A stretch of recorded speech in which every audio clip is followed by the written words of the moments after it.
क्या आपको भी अच्छे खासे रिश्तों को ना कहना पड़ता है सिर्फ मांगलिक दोष के कारण? क्या आपके भी बच्चों की या आपके खुद की शादियां नहीं हो पा रही हैं क्योंकि एक मांगलिक होने के कारण डर सता रहा है क्या ये मांगलिक दोष है, योग है या क्या है?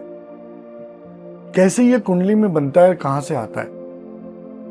आइए आज जानते हैं मांगलिक योग के बारे में। जी हाँ, मांगलिक कोई दोष नहीं, एक योग है जो कि कुंडली में मंगल की पोजीशन से बनता है। यदि मंगल लगन कुंडली में केंद्र में हो तो मांगलिक दोष बनता है। पहले, चौथे, सातवें, आठवें और 12वें घर का मंगल मांगलिक दोष बनाता है। लेकिन केवल लगन से केंद्र में या इन भावों में मंगल का होना ही मांगलिक दोष की पुष्टि नहीं करता, क्योंकि मांगलिक दोष के बहुत सारे अपवाद भी हैं। आज तक हम यही सुनते आए हैं कि मांगलिक हुआ तो भाई शादी नहीं होगी, मांगलिक होगा तो शादी के बाद डेथ हो जाएगी, मांगलिक है तो पेड़ से शादी करानी है, मांगलिक है तो कुंभ विवाह कराना है। मतलब बहुत सारी बातें, ऐसे बहुत सारे मिथ भी हैं जिनको लेकर अच्छे खासे रिश्तों को हम ठुकरा देते हैं।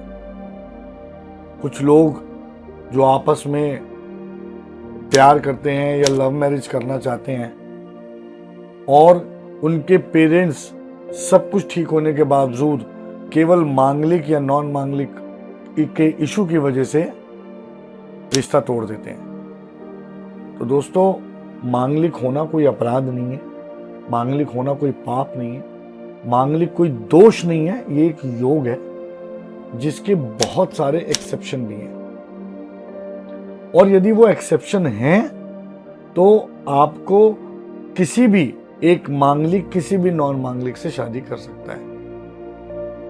मेरे ऐसे कई फॉलोअर्स हैं जिनकी शादियां मांगलिक और नॉन मांगलिक में हुई हैं और वो बहुत अच्छा जीवन जी रहे हैं।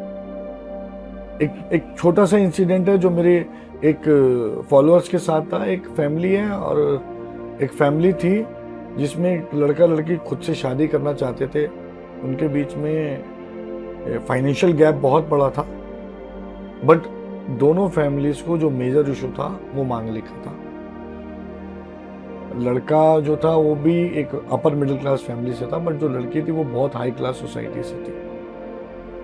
और क्योंकि लड़की मांगलिक थी, लड़के की कुंडली में काल सर्प था और दोनों की कुंडली मैच करने में नाड़ी दोष आता था।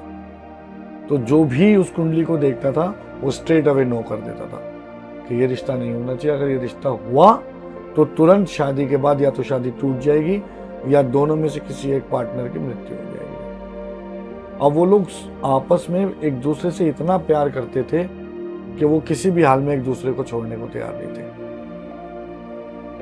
उन्होंने मुझसे मिले, संपर्क किया। जब मैंने उनकी कुंडली को डिटेल में देखा तो मुझे समझ आया कि हाँ, दोष है, बट ऐसा नहीं है कि इसका समाधान हो। कोई भी दोष अपने समाधान के बिना जन्म ही नहीं लेता, लेकिन हम केवल दोष की बात करते हैं। तो उस समय बहुत चिंता थी और वो दोनों फैमिलीज बिल्कुल भी तैयार नहीं थी, लेकिन उनका डिटर्मिनेशन, उनका कमिटमेंट एक दूसरे के प्रति बहुत स्ट्रांग था और उन्होंने मेरे बताए हुए सभी उपाय और सब कुछ फॉलो किया।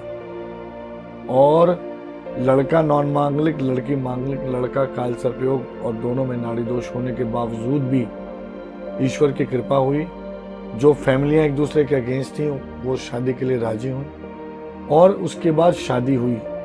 और आज जब मैं आज ये वीडियो और ये आपको रिकॉर्ड कर रहा हूँ और बता रहा हूँ, उनकी शादी को लगभग 10 से 12 साल हुए हैं और उन्हें आज तक कोई परेशानी नहीं। उनकी एक बहुत सुंदर सी बिटिया भी है जो कि लगभग 10-1 वर्ष की है और 12-13 साल से ऊपर उनकी शादी को हो गया। तो कैसे होता है, कैसे मांगलिक दोष काम करता है, क्या इसके अपवाद है, ये जानते हैं। तो मांगलिक दोष के कुछ ऐसे कुल मिलाकर 11 एक्सेप्शंस हैं एस्ट्रोलॉजी के अनुसार। लेकिन अगर हम एक्सेप्शंस लोग बताने लगेंगे तो डर का धंधा खत्म हो जाएगा और लोग बेधड़क नॉन मांगलिक शादी करेंगे।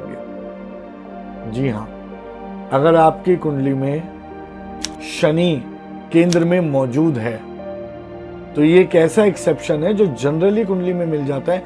लड़का या लड़की दोनों में से किसी की कुंडली में भी शनि यदि केंद्र के अंदर है तो मांगलिक दोष का इम्पैक्ट समाप्त हो जाता है। ऐसी परिस्थिति में एक मांगलिक नॉन मांगलिक से शादी कर सकता है। लेकिन हमें तो आज तक केवल डराया गया है कि अगर आप मांगलिक हैं तो आपको मांगलिक से ही शादी करनी है।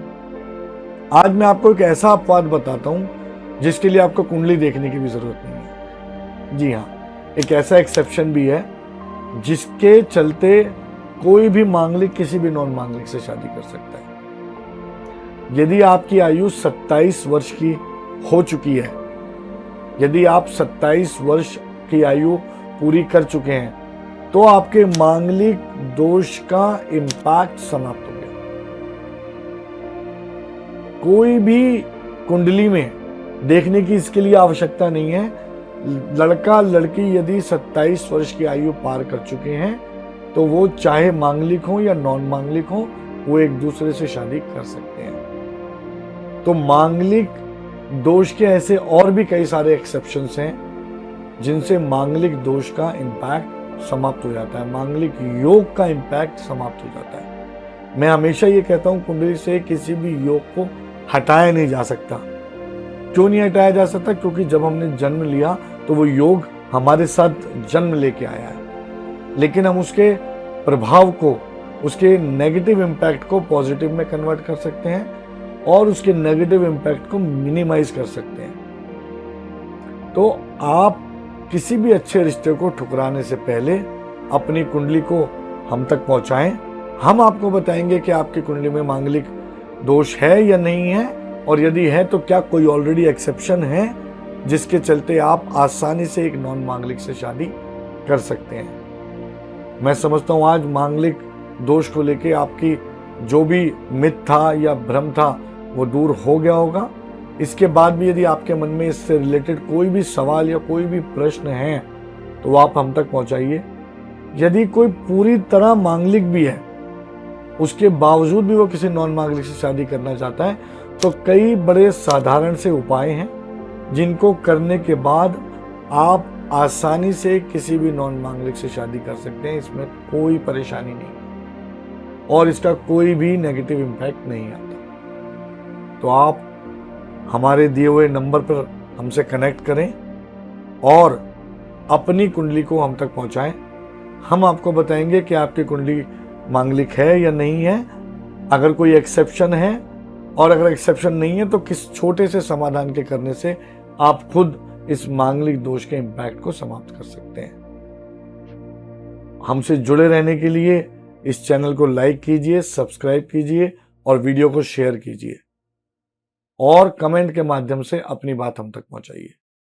बहुत बहुत धन्यवाद।